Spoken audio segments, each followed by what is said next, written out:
రామగుండంలో bulldozer పాలన నడుస్తోందని, కూల్చివేతలతో ఊరి శిథిలాలను తలపిస్తోందని రామగుండం మాజీ ఎమ్మెల్యే కోరకంటి చంద్ర ఆగ్రహం వ్యక్తం చేశారు. పెద్దపల్లి జిల్లా గోదావరి కని ప్రెస్ క్లబ్లో ఆయన మీడియాతో మాట్లాడారు.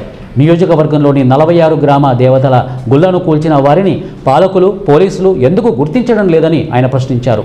ఆలయాల కూల్చివేతలకు సంబంధం లేదని చెప్పుకునే అధికార పార్టీ నాయకులు పునర్నిర్మాణం చేపట్టి దిద్దుబాటు చర్యలు ఎందుకన్నారు.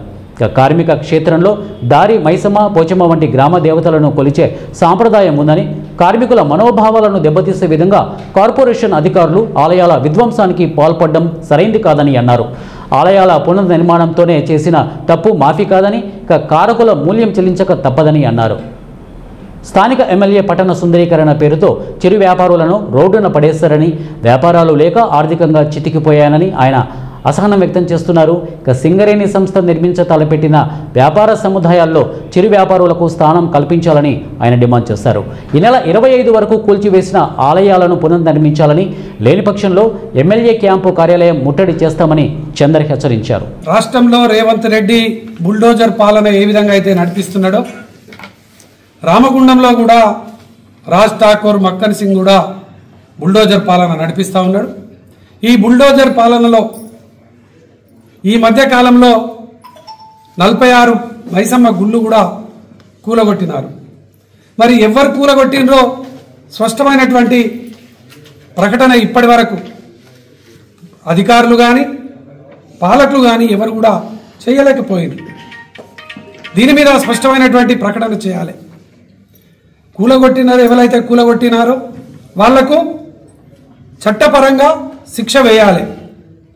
ఇది వేయకపోతే రాబోయే కాలంలో మళ్ళీ ఇటువంటియే పునరావృతం కావడానికి అవకాశం ఉన్నది. కాబట్టి ఇది 25వ తారీఖు లోపు ఇది స్పష్టమైనటువంటి విధంగా వాళ్ళ మీద శిక్ష పడాలి. లేకపోతే 25వ తారీఖు నాడు చెలో ఎమ్మెల్యే క్యాంపు కార్యాలయం ముట్టడికి బీఆర్ఎస్ పార్టీ కార్యాచరణ తీసుకున్నది.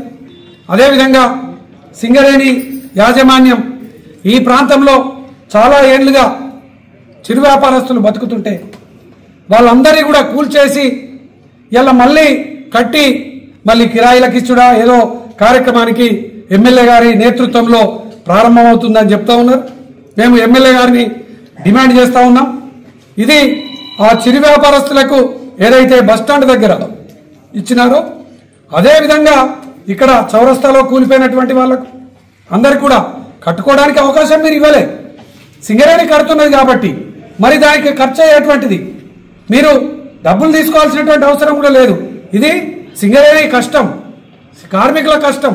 కాబట్టి ఆ యొక్క చిరు వ్యాపారస్తులకు ఉచితంగానే ఇవ్వాలని డిమాండ్ చేస్తూ 25వ తారీఖు నాడు ఈ యొక్క సమస్యల మీద పరిష్కారం అయ్యేటువంటి దిశగా ఎమ్మెల్యే క్యాంపు కార్యాలయానికి చలో ఎమ్మెల్యే క్యాంపు కార్యాలయం కార్యక్రమాన్ని తీసుకుంటా ఉన్నాం. ఇంతలోపు ఈ యొక్క సమస్యను పరిష్కారం చేయాలని కూడా ఈ సందర్భంగా మేము డిమాండ్ చేస్తాము.